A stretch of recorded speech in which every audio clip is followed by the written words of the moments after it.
우리 주님으로 말미암아 우리 주님을 간증하고 주님을 찬양하시는 여러분 되시길 간절히 소원합니다. 가을이 깊어지고 있습니다. 그래서 오늘 설교와 관련해서 제가 시 한 편을 소개하려고 합니다. 여러분께서 잘 알고 계신 시이실 텐데요, 바로 김춘수 시인의 꽃이라는 시입니다. 제가 낭독하겠습니다. 내가 그의 이름을 불러주기 전에는 그는 다만 하나의 몸짓에 지나지 않았다. 내가 그의 이름을 불러주었을 때 그는 나에게로 와서 꽃이 되었다. 내가 그의 이름을 불러준 것처럼 나의 이 빛깔과 향기에 알맞은 누가 나의 이름을 불러다오. 그에게로 가서 나도 그의 꽃이 되고 싶다. 우리들은 모두 무엇이 되고 싶다. 나는 너에게, 너는 나에게 잊혀지지 않은 하나의 눈짓이 되고 싶다. 여러분, 우리가 이 시는 아마 계속해서 우리 보고 또 읽으실 때마다 우리에게 많은 메시지를 전해주고 있는데요, 특별히 오늘 이 시 가운데 제가 이제 밑줄을 친 부분이 있습니다. 부르심에 대한 부분이에요. 우리 앞에 부분에 보니까 불러주기 전에는 무엇이다라고 얘기하고 있죠. 하나의 몸짓밖에 되지 않았다라는 거예요. 근데 불러줌을 받고 나니까 무엇이 되었다고 얘기하고 있습니까? 꽃이 되었다라는 거예요. 여러분, 저희도 신앙적인 눈으로 봤을 때 주님의 부르심을 받기 전에는 저희는 사실 주님 보시기에 보잘것없는 존재였습니다. 물론 세상에서 여러분 대단하다라고 말씀하실 수 있을지 모릅니다. 그러나 주님 보시기에는 보잘것없는 그런 한낱 연약한 인간에 불과한 존재였다라는 거예요. 근데 주님이 우리를 부르셨습니다. 그랬더니 우리는 꽃과 같은 특별한 존재가 됐다라는 거예요. 여러분 믿으십니까? 그렇다면 이 시의 앞부분을 이렇게 한번 바꿔서 같이 한번 읽어보겠습니다. 주님께서 나의 이름을 불러주시기 전에는 나는 다만 하나님의 몸짓에 지나지 않았다. 요 하나의 몸짓 죄송합니다. 이거 못합니다. 주님께서 나의 이름을 불러주셨을 때 나는 주님께로 와서 꽃이 되었다. 아멘. 여러분, 꽃과 같이 특별한 존재로 여러분을 부르신 줄 믿습니다. 우리 그런 의미에서 우리 옆에 있는 분 바라보시면서 우리 이렇게 한번 고백하시겠습니다. 우리 당신께서, 우리 집사님께서는, 우리 장로님께서는 옆에 있는 분 그 직함을 부르시면서 당신께서는 주님의 꽃이십니다. 이렇게 한번 고백하시겠습니다. 예. 우리 권사님께서는, 집사님께서는, 장로님께서는 주님께서 특별한 그런 존재로 꽃으로 부르신 줄 믿습니다. 오늘 베드로후서 1장에 보면요, 이 부르심에 대해서 사도 베드로를 통해서 주님께서 말씀하고 계시다라는 거예요. 10절을 우리 상반절 말씀을 다시 한번 보면요, 그러므로 형제들아 더욱 힘써 너희 부르심과 택하심을 굳게 하라라고 말씀하고 있습니다. 이 부르심은 원어적으로 어떤 의미가 있냐면요, 이름을 일컫다라는 의미가 진짜로 있습니다. 성경에서 이야기하는 것처럼 초청하다, 소집하다, 이런 뜻도 있습니다. 그래서 성경에는요, 이 부르심이라는 이 단어가, 이 말이 700번 이상이나 나와요. 그처럼 하나님께서 우리를 계속해서 부르시고 있다라는 거예요. 여러분, 이 부르심에 응답하고 계십니까? 그렇다면 이 부르심은 누구의 부르심이에요? 당연히 하나님의 부르심입니다. 하나님이 우리의 이름을 일컫는 것이고, 하나님이 우리를 초청하시는 것이고, 하나님이 우리를 소집하시는 것이에요. 그래서 이 하나님의 부르심에 대해서 사도 바울은 로마서 11장 29절에서 이렇게 말씀하고 있습니다. 하나님의 은사와 부르심에는 무엇이 없다고요? 후회하심이 없는 줄 믿습니다.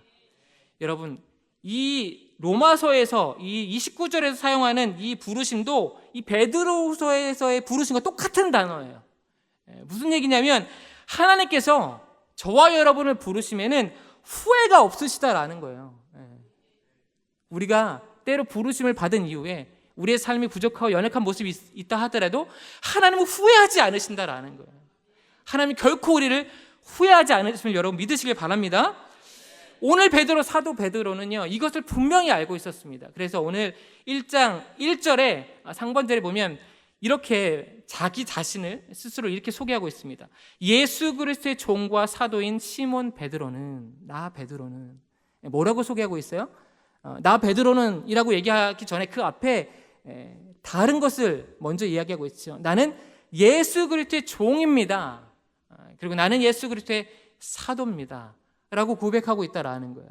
먼저 종에 대해서 좀 먼저 살펴보면요. 여러분, 여기서 누구의 종이라고 얘기하고 있어요? 예수 그리스도의 종이에요. 이 세상에 어떤 다른 그 누구도 아닌, 어떤 권력자도 아니고 어떤 권세자도 아니고 바로 예수 그리스도의 자신이 종이다라고 그렇게 이야기하고 있다라는 거예요. 이 종이라는 말은요, 원어로 여러분 잘 알고 계신 말이라서 제가 특별히 원어를 말씀드리는데 둘로스라는 말입니다. 그런데요, 이 말은 이 원어를 보면 어떤 말이 의미가 있냐면, 아마 예전에도 이제 설교 가운데 많이 들어보셨을 텐데, 어디에 묶이다, 매이다라는 이제 원어적인 의미가 있어요. 그래서 실제로 그 당시에 이 둘로스를 누구를 칭했냐면, 그 큰 배를 노를 저을 때 그 밑바닥에도 노를 젓는데 거기에 노를 저는 노예들을 바로 이 둘로스라고 불렀어요. 근데 그 노예들은 그 노에 칭칭 묶여 있었다라는 거예요. 그러니까 그 노 하나가 어떻게 보면 그 노예와 노예가 그 노랑 같은 존재였다라는 거예요. 그러니까 이 배가 만약에 침몰하게 되면 이 노예도 같이 죽는 거예요. 그런데 이 노예는 자기 스스로 노를 저을 수 없었습니다. 이 배에 지휘관이 있었어요. 주인에 의해서 그 지휘를 받는 지휘관이 있었는데, 지휘관이 저으라 하면 젓는 것이고 멈추라 하면 멈춰야 되는 존재였다라는 거예요. 자기 의지가 없었다라는 것입니다. 그런 존재가 바로 둘로스 종이었다라는 것입니다. 여러분, 베드로는요 이걸 알고 있었어요. 나는 누구에게? 예수님께. 나는 묶인 존재입니다. 나는 예수님께 매인 존재입니다. 내 의지, 내 생각, 내 것을 다 내가 포기하고 내려놓고 주님의 말씀에 따라서, 주님의 인도하심에 따라서 나는 순종하며 그것을 따르는 존재입니다 라고 베드로가 이야기하고 있다라는 거예요. 여러분, 그렇다면 여러분들은 어떻습니까? 여러분들은 진정 예수 그리스도의 종으로 살고 계십니까? 여러분, 예수님께 매여 계십니까? 여러분, 예수님께 묶여 계십니까? 여러분, 예수님의 뜻대로 살고 계십니까? 예수님이 가라 하시면 가시고 예수님이 멈추라고 하시면 여러분 멈추는 삶을 살고 계십니까? 오늘 사도 베드로는요 우리에게 이런 종의 삶을 다시 한번 상기시키고 있다라는 거예요. 나는 과연 주님 앞에 종으로 살고 있는가? 다음으로 스스로를 뭐라고 이야기했다고 했죠? 사도라고 말했습니다. 여러분, 이 사도라는 단어는요 그 당시에 지금 저희가 알고 있는 우리 12제자를 이야기하는 사도라는 그런 의미로 쓰인 게 아니라, 원래는 군사적인 목적이 있는 항해자들이나 외기적인 목적이 있는 사절단을 사도라고 불렀어요. 그때의 문화권에서. 그런데 오늘 성경에서 하나님께서는 이 사도 베드로를 통해서 아니다, 내가 말하고 내가 칭하는 사도는 진정한 왕이신, 진정한 이 땅 가운데 통치자이신 하나님께서 보내는 그런 군사적인 사절단, 군사적인 영적인 그런 외교관, 이런 역할을 감당하는 사람이 바로 사도다라고 그렇게 칭하고 있다라는 것입니다. 오늘 베드로는 그것을 알고 있었어요. 그래서 우리가 잘 알고 있는 마태복음 28장 18절에서 19절의 말씀입니다. 우리 이 말씀 같이 한번 봉독하겠습니다. 예수께서 나와 일러 가라사대 하늘과 땅의 모든 권세를 내게 주셨으니 그러므로 너희는 가서 모든 족속으로 제자를 삼아. 아멘. 여러분, 그렇게 사도라고 칭함을 받은 그런 사람들을 향해서 주님이 뭐라고 말씀하셨다고요? 승천하시면서 그냥 보내신 게 아니에요. 그냥 사도라고 칭하신 게 아니라 하늘과 땅에 뭐를 주셨다고요? 권세를 주셨다라는 거예요. 그리고 그 권세를 가지고 무엇을 하라고요? 가서 제자를 삼으라고 말씀하고 계신 줄 믿습니다. 오늘 베드로는 이렇게 보내심을 받았다는 것을, 이렇게 부르심을 받아서 내가 사도라는 것을 확신하고 있었다라는 거예요. 여러분, 주님께서 오늘 베드로와 같이 저와 여러분에게도 동일하게 이 말씀을 주신 줄 믿습니다. 하늘과 땅의 권세를 주신 줄 믿습니다. 그러나 그 권세를 주심은 다른 것이 아니라 우리를 위해서, 우리의 이기적인 욕심과 만족을 위해서 사용하는 것이 아니라 제자를 삼는 일에 사용하시라고 우리에게 그 권세를 주신 줄 믿습니다. 그렇다면 우리는 제사 삼는 일에 최선을 다해야 되는 줄 믿습니다. 그래서 하나님께서 우리 교회에 허락하신 것이 무엇이 있어요? 바로 다음 주에 한생명 초춘잔치가 있습니다. 여러분, 이 엄청난 사도의 권세를, 우리 제자 삼는 일을 우리 최선을 다해서 우리 다음 주일 우리 모두가 다 하나님 앞에 순종하기를 간절히 소원합니다. 우리 다시 10절 상반절 보겠습니다. 그러므로 형제들아 더욱 힘써 너희 부르심과 택하심을 굳게 하라 라고 말씀하고 있죠. 이번엔 택하심이 밑줄이 되어 있습니다. 여러분, 이 택하심은요, 원어적으로 어떤 의미가 있냐면 고르다, 선택하다, 뽑다라는 의미가 있습니다. 오늘 사실 이 베드로는요, 약간 여러분 베드로의 성격을 아시죠? 약간 진취적이고 좀 과격하고, 그래서 베드로는요, 이 베드로 후서에서 1장에 보면 그 당시에 사용했던 약간 군사적인 그런 용어들을 많이 사용하고 있다라는 거예요. 그래서 이 단어도 원래는 그 헬라 문화권에서 군사적으로나 정치적으로 사람을 택할 때, 인재를 뽑을 때 사용했던 단어가 이 단어였다라는 거예요. 똑같은 단어였다라는 거예요. 그런데 그들의 기준은 뭐였어요? 그 사람이 갖고 있는 실력이었어요. 그 사람이 갖고 있는 능력으로 뽑았다라는 거예요. 그 사람의 배경으로 뽑았어요. 그 사람이 어떤 집안이었는지, 그 사람이 얼마나 많은 재물을 갖고 있는지, 얼마나 많은 것을 갖고 있는지 그 사람의 배경을 보고 뽑았다라는 거예요. 그 당시에는요. 근데 오늘 주님께서는 무엇으로 뽑는다고 말씀하고 계세요? 에베소서 1장 4절의 말씀입니다. 이 말씀 한번 같이 읽어볼까요? 곧 창세전에 그리스도 안에서 우리를 택하사. 아멘. 여러분, 하나님께서 우리를 택하셨는데, 우리를 뽑으셨는데 무엇으로 택했다고 말씀하고 계세요? 말씀하고 계시지 않으세요? 아무런 그 기준과 그 이유가 없습니다. 그런데 에베소서에서 사도 바울을 통해서 뭐라고 말씀하세요? 내가 너를 뽑고 택한 것은 언제 택했다라는 거예요? 창세 전에 택했다라는 것입니다. 여러분, 그렇다면 어떤 의미예요? 하나님께서, 내가 물론 다 알고 계시지만 이 땅에 태어나서 어떤 집안에서 무엇을 하고 무슨 직업을 갖고 어떤 능력을 갖게 되고 어떤 실력이 있는지 그것이 기준이 되지 않았다라는 거예요. 이 땅이 만들어지기도 전에 우리 한 분 한 분을, 여기 계신 한 분 한 분을, 저와 여러분을 하나님이 이미 택하셨다라는 것입니다. 하나님의 택하심은 이런 택하심이에요. 여러분 믿으십니까? 저는 이 택하심 가운데 이 택하심을 다시 한번 묵상할 때에 무엇에 가장 큰 은혜를 받았냐면 하나님의 외모로 택하시지 않으셨다라는 거예요. 여러분, 이곳에 여러분 은혜가 되십니까? 안 되시는 분들이 여기 많으신 것 같아요. 워낙에 출중하셔서. 저는 키가 작거든요.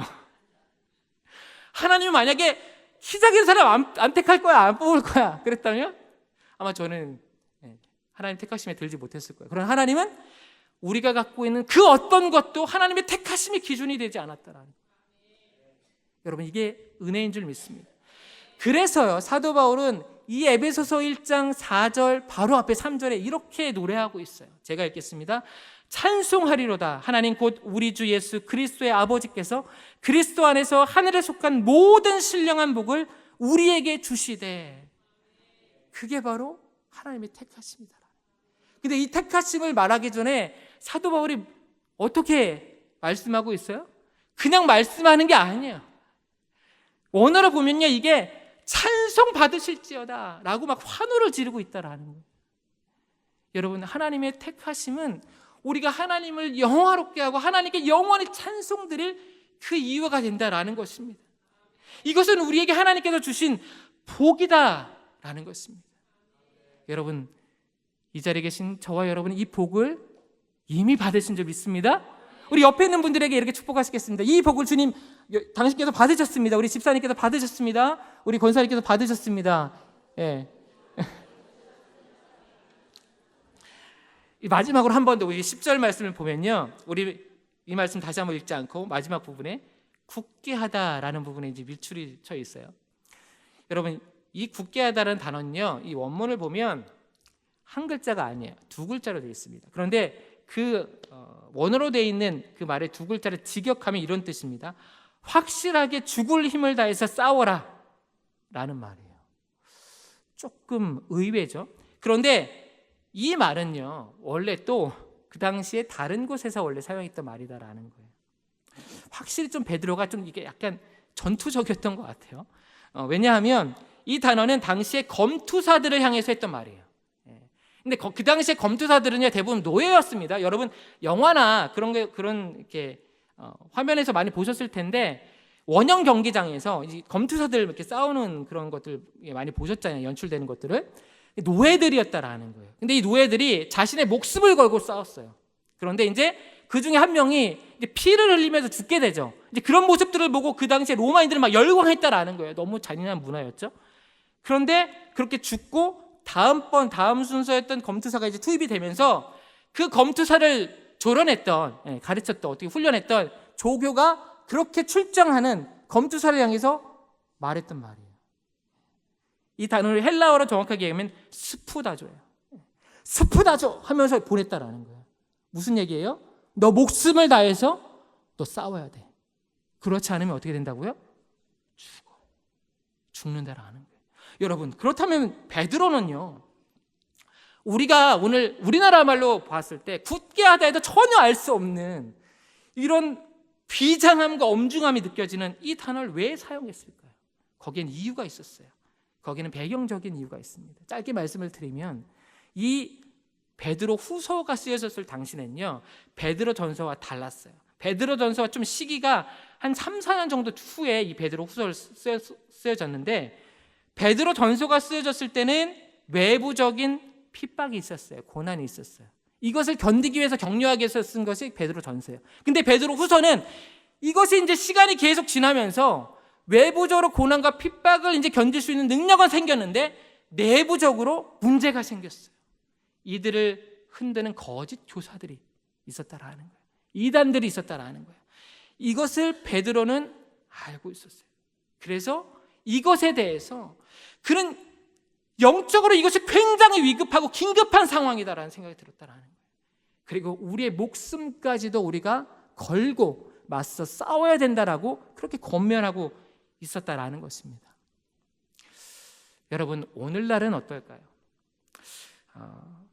작년에 2023년 목회되었다 연구소의 그 통계를 보면요, 한국 교단의 현재 이단의 비율이 8.2%라고 이야기를 합니다. 여러분, 8.2% 하니까 별로 안 될 것 같다고 생각이 드시죠? 근데 이거를 숫자로 바꾸면, 그러니까 개신교라고 이름하는 교회라는 이름을 갖고 있는 그 안에 이단이 45만 명이 있다라는 거예요. 45만 명. 근데 이것을 이렇게 오차 범위를 조금 최대로 이렇게 넓히면 최대 59만 명이나 이단이 있다라는 거예요. 무슨 얘기냐면 한 10% 정도거든요. 그러니까 교회라고 이름하는, 개신교 안에서 이렇게 통계이기 때문에 교회라고 이름하는 그런 수치 안에 10개 교회 중에 한 교회는 무슨 교회다? 이단 교회다라는 거예요. 근데 우리는 몰라요. 그것을 겉으로 티내지 않기 때문에 그것을 우리는 모른다라는 것입니다. 여러분, 이렇게 우리 주변에 가까이에 우리를 호시탐탐 미혹하려고 우리를 노리고 있고 그렇게 우리를 유혹하고 있는 이단들이 있다라는 거예요. 우리가 그 이단을 향해서 우리 또한 오늘 베드로가 권면하는 것 같이 굳게 지킴이, 우리의 목숨까지도 걸고 지킴이 우리에게 있어야 된다라고 오늘 말씀하고 계시다라는 것입니다. 이제 말씀을 정리하겠습니다. 여러분, 오늘 설교 서두에 말씀드린 것처럼 우리 주님께서는 우리를 어떤 존재로 부르셨습니까? 특별한 존재로 불러주신 줄 믿습니다. 그리고 우리를 또 일컬어서 종이라고 말씀하셨어요. 우리를 주님께 묶인 존재다, 메인 존재라고도 말씀하셨습니다. 그러나 그저 그렇게 우리의 의지조차 주님께 내어 맡겼지만 그렇게 연약한 존재로 우리를 내버려 두신 것이 아니라 우리를 사도라고 우리를 이 세상 가운데 보내주신 줄 믿습니다. 그리고 우리를 택해 주셨어요. 그 택하심은 창세 이전의 택하심인 줄 믿습니다. 아무 조건 없이 우리 있는 모습 그대로 우리를 택하여 주신 하나님의 그 택하심. 그 택하심은 우리의 영원한 찬양의 제목인 줄 믿습니다. 그렇다면 우리가 해야 될 것은 무엇일까요? 우리는 계속해서 앞으로도 우리에게 있을 이단과 같은 영적인 미혹하는 무리를 향해서 오늘 베드로가 권면하는 것처럼 굳게 지키는 것이 우리에게 있게 되길 간절히 소원합니다. 그럴 때 하나님께서 우리에게 주신 은혜가 있어요. 그 말씀이 바로 11절 말씀인 줄 믿습니다. 우리 11절 말씀 함께 합독하시면서 설교를 마치도록 하겠습니다. 이와 같이 하면 우리 주 곧 구주 예수 그리스도의 영원한 나라에 들어감을 넉넉히 너에게 주시리라. 아멘.